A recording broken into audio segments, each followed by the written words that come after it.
अगर first of all मैं बताना चाहूँगा सॉफ्ट स्किल्स होते क्या है सर। सॉफ्ट स्किल्स होते हैं कि आज बड़ी बड़ी कंपनीज में बच्चे जाते हैं तो वहाँ पर इंटरव्यूज़ को रखे जाते हैं और इंटरव्यूज़ में क्या मांगते हैं? Personality. Personality means soft skills मांगते हैं। इसकी वजह ये होती है क्योंकि वो भी चाहते हैं कि हेल्दी इन्वायरमेंट, जब कंपनीज में वो व्यक्ति काम करे तो उनका इन्वायरमेंट अच्छा हो, उसकी पर्सनालिटी अच्छी हो, उसके मैनर्स हों, एटिकेट्स हों और पॉजिटिव नेचर हो उसका। जब वो उस कंपनीज में या गवर्नमेंट सेक्टर में किसी फील्ड में काम करे तो उसी जोश के साथ और उसी हेल्दी इन्वायरमेंट में काम करे, क्योंकि डिग्री होने, नॉलेज होने से हमारी स्किल्स, वो सॉफ्ट जो पर्सनालिटी होती है वो इम्प्रूव नहीं होती है। उसके लिए हमें अपने आप को, पर्सनालिटी को इम्प्रूव करना होता है। हमें सामने वाले से किस तरीके से बात कर रही है,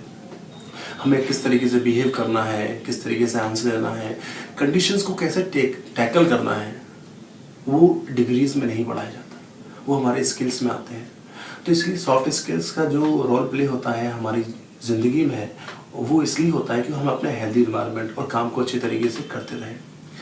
अगर मैं बात करूँ बेरोजगारी में, अनएम्प्लॉयमेंट में सॉफ्ट स्किल्स का क्या प्ले है। आज जैसे कि हम जानते हैं कि आज स्टूडेंट्स हैं, युवा है हमारा, वो डिग्रीज लेता है एमबीए में, चाहे वो बीटेक हो, इंजीनियरिंग करे, चाहे वो कॉम्पिटिशन की तैयारी करे, bank clerk, SSB, NDA, air force. जब वो रिटन एग्जाम्स पास कर लेते हैं या वो डिग्रीज ले लेते हैं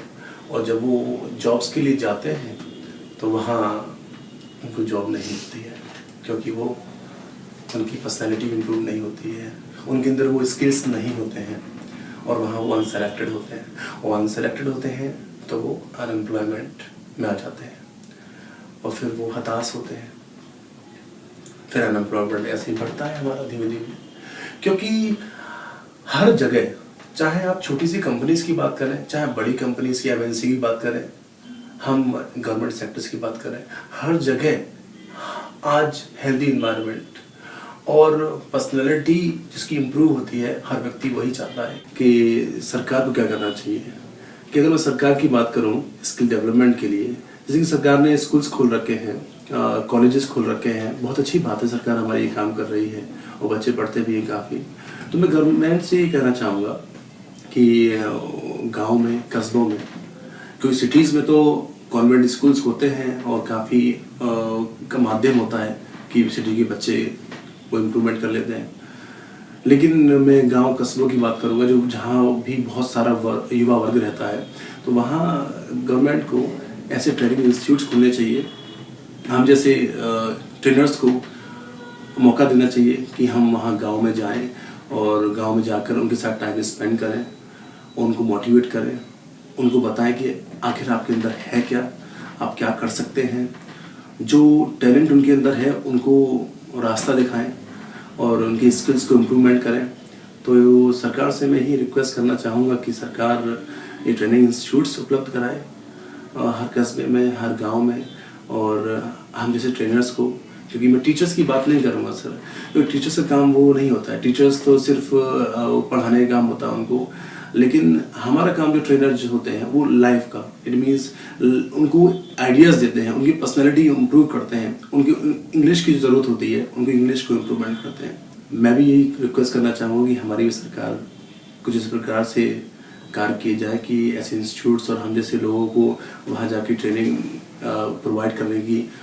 मौका दें और हम वहाँ पर टाइम स्पेंड करें उन बच्चों के साथ में, उनका भरोसा जीतें, उनको हम नई राह दिखाएं और वो अपनी ज़िंदगी में अच्छे अच्छे मुकाम पर पहुँच सकें। अगर मैं एनजीओ की बात करूँ, ये उद्देश्य उसका यही है कि हम युवाओं, आज जो इंडिया में सबसे ज़्यादा युवा वर्ग है, तो अगर युवा वर्गों को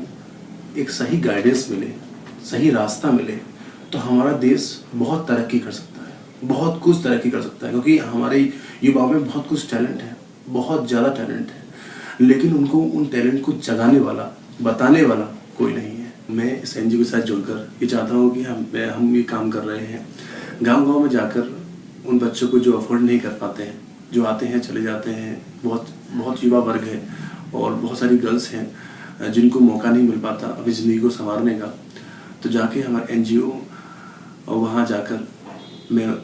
वो उनको पढ़ा सकूँ, उनको उनकी सॉफ्ट स्किल्स इम्प्रूव कर सकूँ, उनकी पर्सनैलिटी इम्प्रूव कर सकूँ और जैसे कि अभी मैंने मोहनलालगंज गया पास में ही, तो वहाँ पर मैंने कुछ बच्चों को बता के आया। कुछ और गांव में मेरे जाने की मैं कुछ समय बाद हमारे कुछ कार्यक्रम हैं, गांव में जाकर हम पढ़ाएंगे, वहाँ से प्रधान से बात करेंगे। ये हमारी पर्सनल एनजीओ काम कर रही है। जो मेरी एनजीओ है ओके, उसका नाम भी इसी तरीके से है, आस आ रे ऑफ होप, मतलब एक आशा की किरण। उन लोगों के लिए जो लोग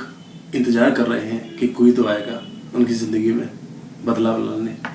तो मैं वो बनना चाहता हूँ कि मैं जाऊँ और उनकी ज़िंदगी में बदलाव लाऊँ इस एनजीओ के साथ। आस आ रे ऑफ होप, एक आशा की किरण।